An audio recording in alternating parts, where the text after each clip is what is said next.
भाइयों, मैं धर्मपाल मलिक जींद से हूँ। आज की हमारी वीडियो का विषय है मडाड राजपूत। ये हरियाणा जो है भाइयों, एक युद्ध का मैदान था। इसे गेटवे ऑफ इंडिया भी कहते हैं, क्योंकि भारत को जो भी जीतने के लिए आया उसे पहले दिल्ली को जीतना पड़ता था। दिल्ली भारत की राजधानी थी और जो दिल्ली में जाने के लिए हरियाणा से होकर गुजरना पड़ता था। इसलिए हरियाणा का हर आदमी वो लड़ाका था। वो एक हाथ में उनके तलवार होती थी और दूसरे हाथ में हल्का मुन्ना होता था। इसीलिए हरियाणा के अंदर बहुत सी लड़ाइयाँ लड़ी गई, जैसे त्रावड़ी की लड़ाई 1191 में पृथ्वीराज चौहान और मोहम्मद गौरी के मध्य लड़ी गई।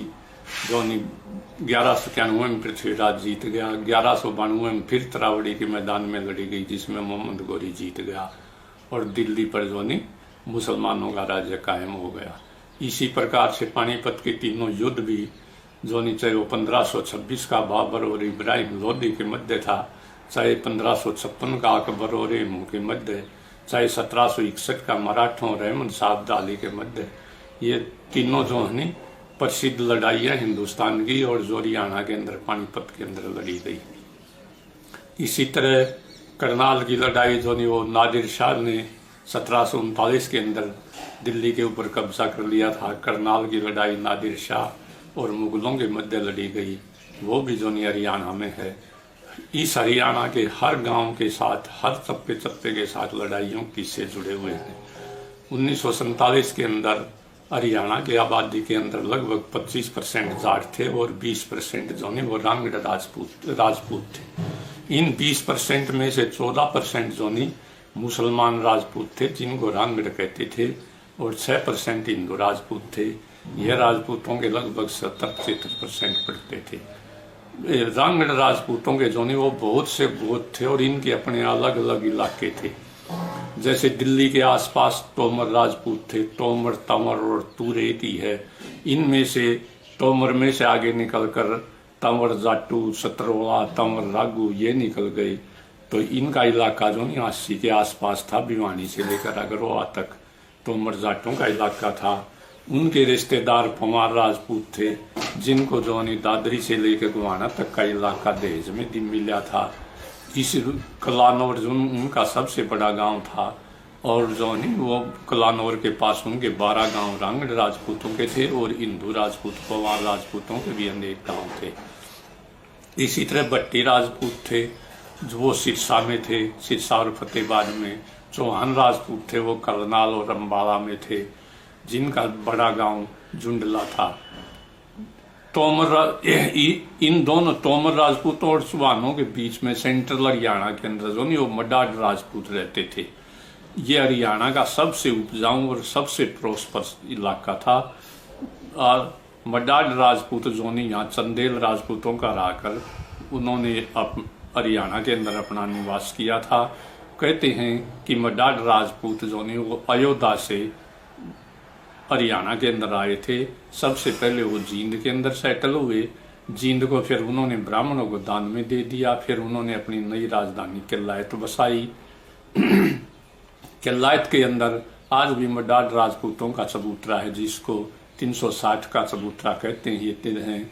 मडाड राजपूतों के 360 गांव थे। उनके इलाके को नर्दक का इलाका या नली का इलाका कहते थे, जिसमें पानी की कोई कमी नहीं थी और फसलें भरपूर मात्रा में होती थी। डेंजर डिपिटसन ने एक किताब लिखी है, दी पंजाब कास्ट। उसके अंदर वो लिखता है कि सबसे पहले मडाड राजपूतों को समाना के स्थान पर फिरोज शाह तुगलक ने वो इस्लाम कबूल करवाया था।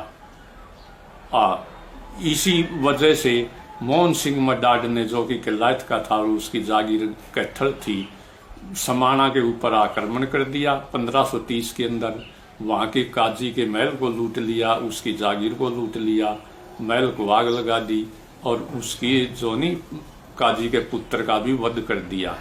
जब 4 मार्च 1530 को बाबर लाहौर से दिल्ली के लिए चला, तो वह सरहिंद के स्थान पर पहुंचा। वहाँ पर समाना का काजी वो बाबर से मिला और उसने कहा कि मोहन सिंह मडाड ने मेरी जागीर को लूट लिया है, मेरे पुत्र की हत्या कर दी है और मेरे महल को आग लगा दी है।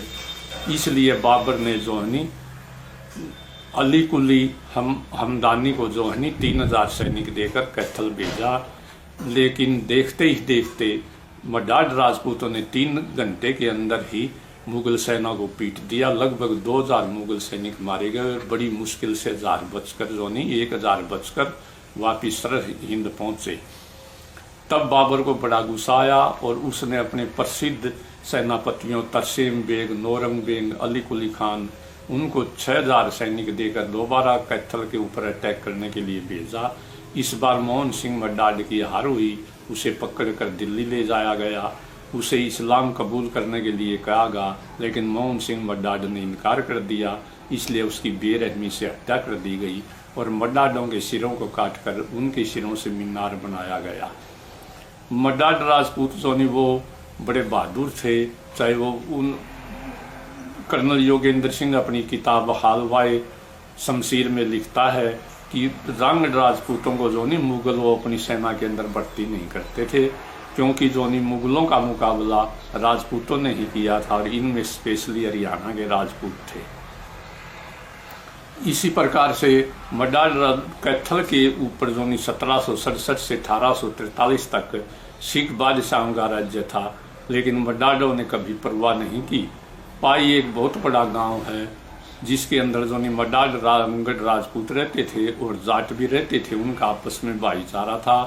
ढोल गोत के जाट थे, उन्होंने जो नहीं कैथल के भाई उद्देश्यों को टैक्स देने से इनकार कर दिया, क्योंकि बादशाह लोग बड़ी बेरहमी से जो नहीं जमीन का मालिया इकट्ठा करते थे और टैक्स लेते थे। कैथल के भाई जी ने जो नहीं पाई गांव के ऊपर आक्रमण कर दिया। मडाड राजपूत और ढोल जाटों ने जड़ी बहादुरी के साथ उसका सामना किया और 8 महीने तक पाई गांव को विजय नहीं किया जा सका। इसी प्रकार मडाड राजपूत जो थे वो अपने गांव के अंदर से किसी को भी घोड़े पर या हाथी पर बैठकर नहीं निकलने देते थे। इसी तरह का एक गांव गुमथला गड्डू था जो राणा इकबाल का गांव है। राणा इकबाल जो नहीं पाकिस्तानी विधानसभा के जो नहीं 10 साल तक स्पीकर रहे हैं और आजकल वो पाकिस्तान में हैं। जब कैथल का राजा जो है नहीं वो भाई उदय सिंह हाथी पर चढ़कर गांव गुमथला गड्डू का दौरा करने के लिए गया तो राजपूतों ने उसे गांव में घुसने से इनकार कर दिया। उन्होंने कहा हम किसी को हाथी या घोड़े पर बैठकर अपने गांव से नहीं निकलने देते। इस बात पर पंचायत हुई। फिर फैसला ये हुआ कि राजा गांव में नहीं घुसेगा, लेकिन गांव की फिरनी से हाथी पर बैठकर, जिसको आजकल का बाईपास रोड कह सकते हैं, वो चक्कर लगाएगा। ऐसे थे मडाड राजपूत। उसके बाद ये सारी घटनाएं ऐसा नहीं कैथल करनाल डिस्ट्रिक्ट गजटियर के अंदर लिखा गया पाई गांव का जिक्र। इसी प्रकार से मडाड राजपूतों ने के बहुत बड़े बड़े गांव थे। उन्होंने कलायत के बाद अपना जोनी अक्षेत्र को करनाल में असंध उनका गढ़ था, जींद में स्फीदों उनका गढ़ था, जींद के पास मुआना सिंगाना बहुत बड़े गांव हैं जो मडाड राजपूतों के थे। 1530 की लड़ाई के अंदर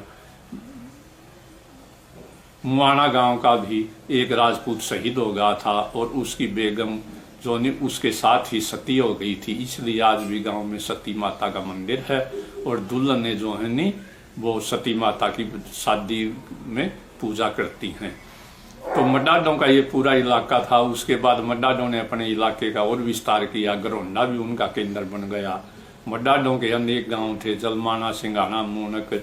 अब असंध की घटना है। असंध के लोगों ने 1857 के अंदर विद्रोह कर दिया और अंग्रेजों के खिलाफ, क्योंकि अंग्रेज टैक्स बहुत लोग ज्यादा लेते थे, 28 जून 1857 को असंध के अंदर एक किला था और किले में एक थाना था। मडाडों ने जो नहीं वो किले के ऊपर कब्जा कर लिया, वहां से पुलिस को भगा दिया और उनके हथियार छीन लिए। जितने भी किले में कैदी थे उनको सबको जो नहीं आज़ाद कर दिया। इसके बाद जो नहीं अंग्रेजों ने असंध के ऊपर आक्रमण किया तो लोगों ने मुकाबला किया और इस घटना के कारण जो है नी रहमत खान राजपूत और जो नी रणजीत सिंह जाट को दिसंबर 1857 के अंदर जो है नी वो फांसी पर चढ़ा दिया गया। इन घटनाओं से सिद्ध होता है कि जाटों और मडाडों का कितना अच्छा भाईचारा था। पाई गांव की घटना में मडाड राजपूत और जाट दोनों शामिल थे। इसी प्रकार 14 और 15 जुलाई 1857 को जो है नी अंग्रेजों ने, कैप्टन ह्यूज ने गांव बला के ऊपर आक्रमण किया, क्योंकि गांव बला के लोगों ने भी टैक्स देने से इनकार कर दिया था। करनाल डिस्ट्रिक्ट की सेटलमेंट जो है 1844 के अंदर की गई थी और बहुत ज़्यादा टैक्स लगा दिया गया था, इसीलिए लोगों ने विद्रोह किया। तो 1852 के अंदर टैक्स को कम कर दिया गया, फिर भी टैक्स ज़्यादा रहा तो 1856 में फिर टैक्स कम कर दिया गया, लेकिन उसके बावजूद भी टैक्स ज़्यादा था और लोगों ने विद्रोह कर दिया। और लोग इसमें जो है बड़ा असंध, मूनक, जलमाना, दाचर, गोंदर ये सभी गांव शामिल थे और लोगों ने बड़ा गांव के अंदर अंग्रेज सेना को हरा दिया था। लेकिन जब कैप्टन ह्यूज ने जो करनाल के नवाब से और पटियाला के राजा से सेना और तोपें मांगी, मैं यहाँ स्पष्ट कर दूं, उस टाइम करनाल का नवाब जो है पाकिस्तान के पहले प्रधानमंत्री लियाकत अली का दादा था, अहमद अली, जिसने अंग्रेजों का साथ दिया था और उसने तोपें और सेना भेजी थी। इस बड़ा गांव का साथ देने के लिए गांव जलमाना, असंध और मूनक के 3000 मडाड रांगड़ों के बच्चे भी मदद के लिए आ गए थे। आखिर में अंग्रेज तो सेना तो अंग्रेज थी, जिसके अंदर पटियाला और करनाल की सेनाएं भी शामिल हो गई। जो ने गांव बला की हार हुई, गांव में बला में आग लगा दी गई। उसके बाद गांव असंध, जलमाना और मूनक में भी जो ने गोले दागे गए और आग लगा दी गई। मडाल राजपूत और जाटों ने जो है 1857 के अंदर इतना बड़ा इस भाग लिया था कि ब्रिगेडियर एनसन 17 मई 1857 को अम्बाला से चला था दिल्ली के लिए, लेकिन 27 मई 1857 को करनाल के आसपास रांगड़ों और राजपूतों ने उसकी सेना पर अटैक कर दिया, जिसमें ब्रिगेडियर एनसन मारा गया और ब्रिगेड एनसीयर को करनाल के अंदर ही जल्दी में आनंद थानंद में दफना दिया गया। उसको यहाँ तक कि तोपों की सलामी भी नहीं गई डर के मारे। जब अंग्रेज जीत गए उसके बाद उसके शव को निकाल कर दोबारा इंग्लैंड ले जाया गया और दोबारा वहां पर जाके दफना गया। तो ऐसा था मडाल राजपूतों का इतिहास। मडाल राजपूतों ने अंग्रेजों के साथ लड़ाई की, गोरों के साथ और मुगलों के साथ लड़ाई की। इसलिए कहावत है, अंग्रेज हों या गोरे हों या मुगल हों या गोरे, लड़े मडालों के छोरे।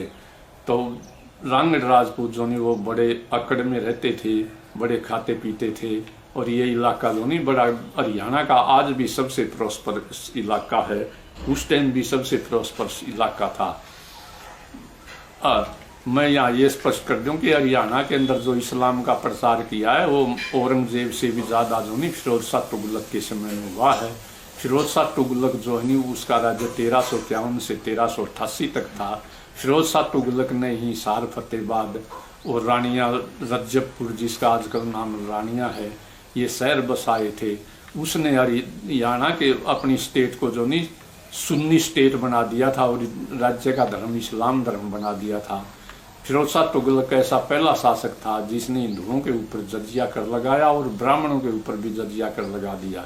ब्राह्मणों ने 6 महीने तक हिसार के नागौरी गेट के आगे नहर के किनारे जो नहीं वो धरना दिया था और भूख हड़ताल पर बैठे थे। इसी तरह गोवाना की घटना है। गोवाना के अंदर जब पुजारी नहीं माने और वो मंदिर में पूजा करते रहे तो पुजारियों के हाथ कटवा दिए थे फिरोज शाह तुगलक ने। फिरोज शाह तुगलक के समय में ही ये कायम खानी मुसलमान कायम सिंह चौहान या करम सिंह चौहान को झांसी के अंदर ही जो नहीं वो इस्लाम कबूल करवा गया था और वो चौहान गोत का राजपूत था। वो भी कायम खानी मुसलमान भी फिरोज शाह तुगलक के समय में ही मुसलमान बने थे। इसी प्रकार मेवात के इलाके के अंदर, मेवात में भी सन 1376 के अंदर जो नहीं मेवात के राजपूतों को, जिन्हें मेव कहते हैं, उनको फिरोज शाह तुगलक ने ही इस्लाम कबूल करवाया था। इसी प्रकार मडाल राजपूतों को भी समाना के अंदर जो नहीं फिरोज शाह तुगलक ने ही इस्लाम को कबूल करवाया था। सन 1947 के अंदर देश तो आज़ाद हो गया, लेकिन देश के 2 टुकड़े हो गए। सन 47 के अंदर न हिंदू बुरा था और न मुसलमान बुरा था। अगर बुरे थे तो नेता लोग बुरे थे, जिन्होंने अपनी कुर्सी के लिए मोहम्मद अली जिन्ना ने और पंडित नेहरू ने जो नहीं देश के टुकड़े कर दिए, क्योंकि दोनों प्रधानमंत्री बनना चाहते थे। इन बहादुर मडाल राजपूतों को अपना वतन छोड़ करके पाकिस्तान के अंदर जाना पड़ा और सबसे बड़ा दुर्भाग्य ये पाकिस्तान के अंदर भी उनको एक जगह नहीं बसाया गया। गालिब का शेर है कि दिल के टुकड़े भी 1000 टूटकर कोई यहाँ गिरा और कोई वहां गिरा। केवल रंग राजपूतों की मडाडों की एक ही गलती थी कि उन्होंने मुस्लिम लीग के वोट दिए थे, इसीलिए तो कहा जाता कि लम्हों ने खता की और सदियों ने सजा पाई। इसकी सजा आज तक जोनी मडाड भाई जोनी वो भुगत रहे हैं। लेकिन मैं यहाँ स्पष्ट कर दूं कि वो हमारे भाई थे, भाई हैं और भाई रहेंगे। हमारी भाषा एक थी, सभ्यता एक थी और हम इकट्ठे, हमारा भाईचारा एक था। असंध की घटना, पाई की घटना, बला की घटना ये सिद्ध करती है कि मडाड राजपूत और जाटों का कितना अच्छा भाईचारा था। मडाड राजपूतों का दैया गोत के जाटों के साथ भी वो ऑर्गेनाइजेशन था, संगठन था। कोई दैया पराक्रमण करता तो मडाड साथ देते थे, मडाडों पराक्रमण करता था तो दैया गोत के जाट साथ देते थे।